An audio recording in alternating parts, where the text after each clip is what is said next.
ஆதி என்னும் பராபரையே, அன்பான மனோன்மணியே, சோதி எனும் பஞ்சகத்தாலே, சொற்பெரிய கரிமுகனே, தீர்த்து நீக்கும் கந்தவளே, திருத்துகின்ற குருநாதர்களே, 18 சித்தர்களே, பண்பான பரமசிவமே, ஓதியே ஜோதிடங்கள் உரைப்பதற்கு நாத விந்து வடிவாக நல்ல துணை ஆவீரே. உலகத்தில் உள்ள தமிழ் பேசும் அனைத்து நல் உள்ளங்களுக்கும் மற்றும் ஜோதிட சான்றோர்களுக்கும் ஆன்றோர்களுக்கும் ஜோதிட ஆர்வலர்களுக்கும் மற்றும் நண்பர்களுக்கும் மற்றும் இந்த காணொலியை காணும் உங்களுக்கும்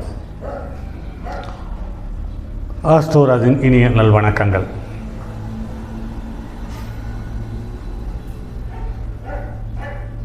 ஜோதிடம் ஒரு அற்புதமான விஷயம். இந்த ஜோதிடத்தில் சொல்ல இயலாத அல்லது கூற முடியாத அல்லது உணர முடியாத ஒரு தகவல் இருக்கிறதா என்று பார்க்கும் பொழுது இல்லை என்றே சொல்லுகிறோம். இன்று இருக்கும் மனித உறவுகள், உயிரின் உறவுகள், இந்த பிரபஞ்சத்தின் உறவுகள் அனைத்தையும் எடுத்து காட்டக்கூடிய ஆயக்கலைகளில் ஒன்றான ஜோதிடம் அற்புதமான விஷயம். அப்படிப்பட்ட ஒரு விஷயத்தையும் இன்றும் மக்கள் ஒரு சில தவறான குணாதிசயம் கொண்ட மனிதர்கள் இந்த ஜோதிடத்தை மூட பழக்க வழக்கம் என்றும், ஜோதிடம் என்பது அப்படி ஒன்று இல்லை என்றும் நடைமுறையில் வாதிடுவதை காணுகிறோம். இப்படி ஜோதிடம் இல்லை, தெய்வீகம் இல்லை, ஆன்மீகம் இல்லை, தெய்வங்கள் இல்லை என்று சொல்லி கேவலமான பிழைப்பு நடத்தி வாழ்ந்து இறந்த மனிதர்களையும் பார்க்கிறோம். அவர்களையும் இப்படி சொல்லி பிழைக்க வேண்டிய ஒரு நிர்பந்தத்துக்கு தள்ளியிருப்பது என்பது அதுவும் கிரகங்களின் சதுரங்கள் விளையாட்டுகளில் ஒன்று என்பதையே நாம் உணர முடிகிறது. அப்படி பார்க்கும் பொழுது ஒவ்வொரு கிரகத்திற்கும் ஒவ்வொரு தன்மை உண்டு, ஒவ்வொரு உறவுகளினுடைய தன்மை உண்டு, ஒவ்வொரு குணாதிசயங்கள் உண்டு. அப்படி பார்க்கும் பொழுது ஒவ்வொரு கிரகத்துக்கும் காரகத்துவங்கள் என்ற ஒற்றை வார்த்தையில் அதை வரையறுத்து சொல்ல முடிகிறது. அப்படி வரையறுத்து விட்டு சென்றிருக்கிறார்கள் நமக்கு முன்னால் வாழ்ந்த பெரியோர்கள், மூத்தோர்கள், அதாவது சித்தர்கள். எல்லாவற்றையும் உணர்ந்து சொல்லி சென்றிருக்கிறார்கள். இன்றும் அப்படி எல்லாவற்றையும் உணர்ந்த ஒரு சில மனிதர்கள் இருக்கிறார்கள் அல்லது இருப்பார்கள் என்பதை என்னால் அனுமானிக்க முடிகிறது. அப்படிப்பட்டவர்களை கண்ணுக்கு ஏன் தெரிவதில்லை என்று பார்க்கும் பொழுது ஒரு உண்மை புலப்படுகிறது. இந்த உலகில் எல்லாமே உற்பத்தியாகி ஒரு குறிப்பிட்ட காலங்கள் வளர்ந்து ஒரு குறிப்பிட்ட காலங்கள் தேய்ந்து காணாமல் போய்விடுகிறது அல்லது இந்த பிரபஞ்சத்தோடு கலந்து விடுகிறது என்பது நிதர்சனமான உண்மை. அப்படி இருக்கும் பட்சத்தில் அதை பற்றி வெளியில் சொல்லி என்ன ஆகப்போகிறது, ஒன்றும் ஆகப்போவதில்லை என்று நினைத்தார்களோ என்னவோ. இன்னமும் அப்படி அறிந்த ஒரு சில உயிர்கள் கானகத்திலேயும் காடுகளிலேயும் மலைகளிலேயும் வாழ்வதாக 1-2 தகவல்கள் நடமாடிக்கொண்டுதான் இருக்கிறது என்பது அதிசயத்திலும் அதிசயம். சில வருடங்களுக்கு முன்னால் ஒரு 5 நிமிட காணொலியை பார்த்தோம். அந்த காணொலியில் ஒரு சித்தர் அமர்ந்திருக்கிறார். அந்த சித்தருக்கு முன்னால் பூஜை பொருட்கள் அங்கங்கே ஒரு அமைப்போடு அமைத்து வைத்திருக்கிறார்கள். ஒரு குறிப்பிட்ட நிமிடங்கள் கடந்த பிறகு அதில் இருக்கக்கூடிய பூஜை பொருட்களில் உள்ள கற்பூரம் தானாக எரிகிறது. அகர்பத்தி தானாக பற்றி கொள்கிறது, அதே அணைகிறது, புகைக்கிறது. இப்படி புகைந்த சில வினாடிகளில் அந்த சித்தர் காற்றோடு கரைவதை கண்ணால் காண முடிகிறது. அதையெல்லாம் பார்க்கும் பொழுது இன்றும் இவ்வளவு நவீன உலகம் வந்த பிறகும் இப்படிப்பட்ட மனிதர்கள் இருக்கத்தான் செய்கிறார்கள் என்பதை மறுக்க முடியாத உண்மை. அதே சமயத்தில் நாம் உணராத அல்லது நாம் சந்திக்காத ஒன்றை இந்த உலகத்தில் ஏற்றுக்கொள்ள மறுக்கிறோம். அப்படி இன்றும் 40 வயது அனுபவத்தை கடந்த அல்லது 40 ஆண்டுகள் அனுபவத்தை கடந்த ஜோதிடர்களும் ஒரு சில விஷயங்களை இல்லை என்று மறுக்கிறார்கள். இது முழுமையாக இது தவறு. இந்த உலகம், இந்த பிரபஞ்சம் ஒவ்வொரு கதிரலைகளினுடைய தாக்கத்தின் கட்டுப்பாட்டுக்குள் இருக்கிறது. அந்த கதிரலைகளினுடைய தாக்கம் சுபமான சந்தர்ப்ப சூழ்நிலை அமையும் போது வளர்க்கிறது அல்லது சிறப்பாக இருக்கிறது. அந்த கதிரலைகளினுடைய தாக்கம் மற்றும் ஒரு கிரகத்தினுடைய கதிரலைகளால் பாதிக்கும் பொழுது அல்லது தேய்கிறது அல்லது அழிந்து போய்விடுகிறது என்பதை நடைமுறையில் காண முடிகிறது. அப்படித்தான் புல் பூண்டு முதல் அனைத்து ஜீவராசிகளும் இந்த ஜோதிடத்தை பற்றி பேசும் நாமும் கூட ஒரு குறிப்பிட்ட காலகட்டத்துக்கு வளர்ந்து ஒரு குறிப்பிட்ட காலகட்டத்தில் தேய்ந்து காணாமல் போகிறோம். அப்படிப்பட்ட சூழ்நிலை வரும்பொழுது ஒவ்வொரு கிரகம் தன்னுடைய கதிரலைகள் மூலம் இந்த உலகத்தில் ஒவ்வொன்றையும் உருவாக்குகிறது. மற்றும் ஒரு கதிரலைகள் மூலம் இந்த உலகத்தில் உள்ள மற்றும் ஒரு கதிரலைகள் உருவாக்கி சில விஷயங்களை அழித்து விடுகிறது அல்லது பாதிக்கப்பட செய்கிறது என்பதை காண முடிகிறது.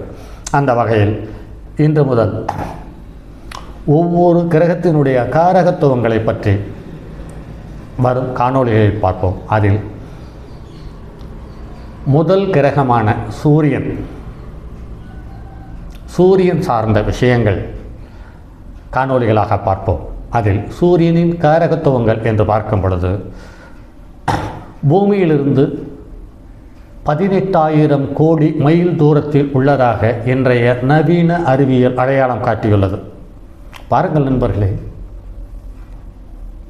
இந்த நவீன அறிவியல் சொல்லாத அல்லது நவீன உலகம் சொல்லாத எண்ணற்ற கருத்துக்கள் அல்லது பதில் சொல்ல முடியாத எண்ணற்ற கருத்துக்களையும் தகவல்களையும் சித்தர்கள் நமக்கு வழங்கி சென்றிருக்கிறார்கள் என்பது எவ்வளவு பெரிய ஆச்சரியத்திலும் ஆச்சரியம். அந்த வகையில் பார்க்கும் பொழுது இந்த அறிவியல் அடுத்து சொல்லுவது இது ஒரு நெருப்பு கோளம் என்று சொல்லப்படுகிறது. அதே சமயத்தில் இந்த சூரியன் என்பது ஒரு குறிப்பிட்ட இடத்தில் நிலையாக நிற்கிறது என்றும் சொல்லியுள்ளார்கள். அடுத்து இவர்களுக்கு அறிவியலை விட்டுட்டு சற்று தள்ளி அடுத்த கட்டத்துக்கு வருவோம். இவர்களுக்கு அப்பா அம்மாவாக சாஸ்திரமும் நூல்களும் சொல்லியது அப்பாவாக காசியபரும் அம்மாவாக அதிதி என்ற பெண்ணும் இருந்திருக்கிறார்கள். அல்லது இவர்களுடைய குழந்தைதான் சூரியன் என்று சொல்லப்படுகிறது. இந்த அதிதி என்பவள் தட்சனின் மகள்களில் ஒருவள் என்று சொல்லப்படுகிறது. இவருக்கு வாகனம் என்று சொல்லும் பொழுது 7 குதிரைகளை கொண்ட தேர், இதற்கு சாரதியாகவும் அல்லது ஓட்டுநராகவும் இருப்பது அருணன் என்ற சூரியனின் தம்பி என்று சொல்லப்படுகிறது. இது இந்த சூரியனை சுற்றி இருக்கும் கிரகங்களில் ஒன்றான பூமி சுழலும் பொழுது இந்த பூமியிலிருந்து சூரியனை சுற்றி பூமி சுழலும் பொழுது ஒரு குறிப்பிட்ட காலம் உத்தராயண காலம் என்று சொல்லப்படுகிறது. இது வடக்கு நோக்கி பயணிக்கிறது. இந்த உத்தராயண காலம் என்பது சூரியனுடைய ஆதிக்கம் உள்ள மனிதர்கள் சீரும் சிறப்புமாக அமைகிறார்கள் என்பதை காண முடிகிறது. தட்சணாயன காலம் என்று சொல்லும் பொழுது ஆடியிலிருந்து தை மாதம் வரை இந்த சூரியன் தன்னுடைய கதிரலைகளினுடைய தாக்கத்தை குறைத்து இந்த பூமிக்கு தரப்படும் காலம் அல்லது பூமி பெறப்படும் காலம். இந்த காலகட்டத்தில் தான் எண்ணற்ற நோய்கள் வருகிறது. அந்த நோய்கள் பலமான தொற்று வியாதிகளாகவோ பாதிப்பு உள்ளவனவாகவோ அமைந்து விடுகிறது. அதுக்கடுத்து அயனம் என்று சொல்லக்கூடிய கணிதம் மாத கணிதம் என்று சொல்லப்படுகிறது. இந்த மாத கணிதத்தை வைத்தே ஒரு குறிப்பிட்ட காலத்தில் இத்தனை டிகிரியிலிருந்து இத்தனை டிகிரியை கடக்கும் பொழுது இன்னும் ஒரு மாதம் பிறக்கிறது என்பதை ஜோதிடர்கள் அல்லது சித்தர்கள் அடையாளம் காட்டியிருக்கிறார்கள். அதடுத்து மேசத்தில் வரும்பொழுது சூரியன் இருக்கும் பொழுது தன்னுடைய உச்சபட்ச கதிர்களை பூமிக்கு தருகிறது என்பது சித்திரை மாதம் என்று சொல்லப்படுகிறது. இப்படி ஒவ்வொரு 30 டிகிரியிலும் கடக்கும் காலக்கணிதத்தையே ஒவ்வொரு தமிழ் மாதங்களாக கணித்திருக்கிறார்கள். அது இன்றும் நடைமுறையில் ஒத்துப்போவதை காண முடிகிறது. அடுத்து மனைவி என்று சொல்லுபவர் சஞ்சாதேவி சாயாதேவி 2 மனைவிகளாக சொல்லப்பட்டிருக்கிறது. இதில் சஞ்சாதேவி என்பவர் முழு உருவம் கொண்டவர். சஞ்சாதேவிக்கும்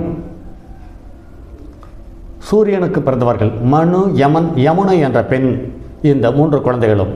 அடுத்து சாயாதேவி என்று சொல்லக்கூடிய நிழல் கிரக மனைவிக்கு பிறந்தவர். சனி தகிதி கிருத்துவத்வாதி என்று சொல்லக்கூடிய 3 குழந்தைகளாக சொல்லப்படுகிறது. இது சனி என்பவனே இந்த உலகத்தில் இருக்கக்கூடிய அனைத்து விஷயங்களையும் ஏற்ற இரக்கத்தை தந்து இறுதியை தரக்கூடிய அல்லது கர்மாவை முடிக்கக்கூடிய கிரகமாக காண முடிகிறது. அடுத்து இந்த ஆதிக்கம் பெற்ற மனிதர்கள் என்று சில மனிதர்களை அடையாளம் காட்டியுள்ளார்கள். அதில் வால்மீகி, அகத்தியர், கர்ணன், சுக்கிரீவன், வசிஷ்டர், கிருபானந்த வாரியார் போன்ற அனைவரும் சூரியனின் ஆதிக்கம் பெற்ற மனிதர்களாக அடையாளம் காட்டப்பட்டிருக்கிறார்கள். இவர்கள் அனைவருக்குமே தர்மம் என்ற நிலையை தவிர மற்றவர்களை இம்சிக்கும் சூழ்நிலையை தராத வாழ்ந்து முடித்தவர்கள் என்பதை நடைமுறையில் காண முடிகிறது. அடுத்தது நிலங்கள் என்று சொல்லும் பொழுது கோவில் சார்ந்த இடம், பொது இடம், அரசு அலுவலகம், அரண்மனை போன்ற உயர்ந்த இடங்கள், அடுக்குமாடிகள், நீண்ட சுவர்கள் அல்லது பிரபலமாக அடையாளம் காட்டப்படும் ஆதிக்கம் கொண்ட அனைத்து உருவங்களும் சூரியனுடைய ஆதிக்கம் பெற்றதாகவே அடையாளம் காட்டப்படுகிறது. அடுத்து விருட்சம் என்று சொல்லக்கூடிய பயிர்கள் இந்த இடத்திலிருந்து தான் ஜோதிடத்தை ஒவ்வொரு கிரகங்களும் தன்னுடைய கட்டுப்பாட்டுக்குள் வைத்திருக்கிறது என்பதை காட்டக்கூடிய பதிவுகளாக இருக்கிறது. விருட்சம் என்று சொல்லக்கூடிய மரங்கள் அல்லது பயிர்கள், இவை எந்த பயிர்கள் சூரியனுடைய ஆதிக்கம் கொண்டது என்பதை காட்டுகிறார்கள். எருக்கு, வில்வம், கோதுமை பயிர், ருத்ராட்சம், ஆரஞ்சு, மாங்காய், சூரியகாந்தி போன்றவைகள் இந்த சூரியனுடைய ஆதிக்கம் பெற்றது.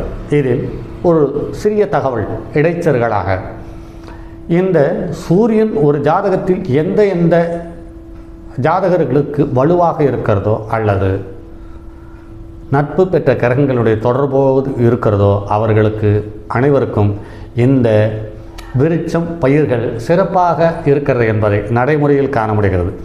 குறிப்பாக இந்த சூரியன் ஆதிக்கம் அதிகமாக உள்ள விவசாயிகளினுடைய காடுகளின் ஓரங்கள் அல்லது காட்டினுடைய கிழக்கு பகுதி அல்லது வடக்கு பகுதி, இந்த பகுதியில் எருக்கு என்ற தாவரம் இருப்பதை காண முடிகிறது. இந்த எருக்கு மிகச்சிறந்த ஒரு நாட்டு வைத்திய மூலிகை என்பதை ஒரு காலத்தில் சித்தர்கள் இதை முழுமையாக பயன்படுத்தி வந்தார்கள். அல்லது காலப்போக்கில் தற்போது இந்த எருக்கை நம் மக்கள் பயன்படுத்துவது எருக்கு முளைத்து உன் வீடு நாசமாக போகட்டும் என்ற வார்த்தைக்காக மட்டும் பயன்படுத்துகிறார்கள்.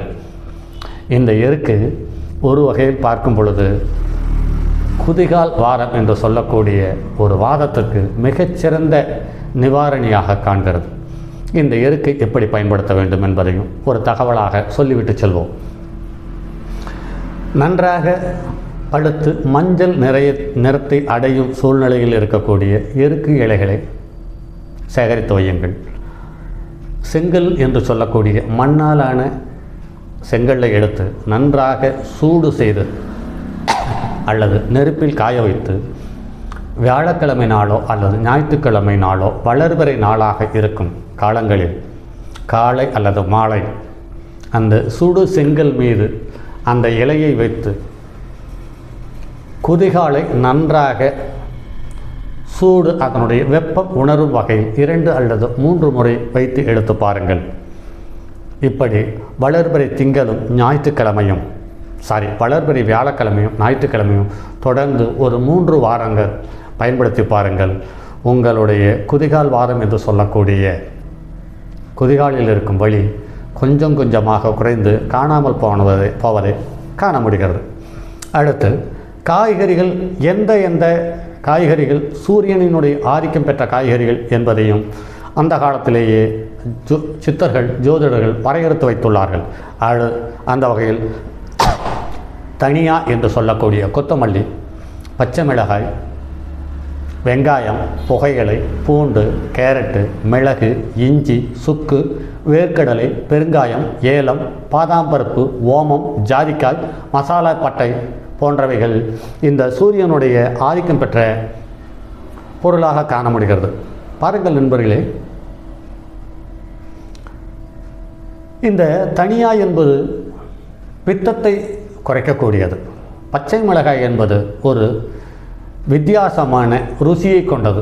காரம் என்று சொல்லக்கூடியதும் கூட அந்த காரத்திலேயும் ஒரு ரம்மியமான ருசியை அடையாளம் காட்டக்கூடியதாக இருக்கிறது. அடுத்தது வெங்காயம் இல்லாத ஒரு சாப்பாடோ சாம்பாரோ குழம்போ அல்லது தொட்டுக்கொள்ளும் எந்த ஒரு உணவோடு சேர்த்து கொள்ளக்கூடிய துணை உணவுகள் அனைத்தையும் வெங்காயம் இல்லாமல் சமைத்து சாப்பிடுவது என்பது சாத்தியமில்லாத ஒன்று. புகையிலை இந்த போதைப் பொருள்களில் மிகச்சிறந்த இடத்தில் இருக்கக்கூடியது. அல்லது ஏழை முதல் பணக்காரன் வரை எல்லா மனிதர்களையுமே இந்த புகையிலை கையாண்டு வருகிறது என்பதை நடைமுறையில் காண முடிகிறது. பூண்டு, கேரட்டு, மிளகு, இஞ்சி, சுக்கு, பெருங்காயம் இவை அனைத்தையும் கொஞ்சம் உற்று பாருங்கள். இவர்கள் இந்த பொருள்கள் அனைத்தும் காரத்தினுடைய தன்மையை அதிகப்படுத்தி, ஆனால் மிளகாயை தவிர மற்ற காரங்கள் எதுவும் இந்த உடலுக்கும் இந்த உடல் சார்ந்த விஷயத்திற்கும் நன்மை பயக்கும் வண்ணமாக அமைந்திருப்பதை காண முடிகிறது. சரி நண்பர்களே, இதனுடைய தொடர்ச்சி அடுத்த பதிவில் சிந்திப்போம். அதுவரை உங்களிடமிருந்து விடைபெறுவது உங்கள் அன்பு நண்பன் எம் ராஜரத்தினம். வணக்கம் நண்பர்களே. தங்கமான் மழுவோடேந்தி தன்மதி தலையில் கொண்டோர் மங்கையர் பதிக்கச் சொன்ன மாமொழி ஜோதிடத்தை இங்கு யாம் உரைப்பதற்கோர் இமை என்னும் பிழை வராமற் காக்க செங்கன் மால் மருகன் யானைச்சிறன் பதம் காப்பதாமே.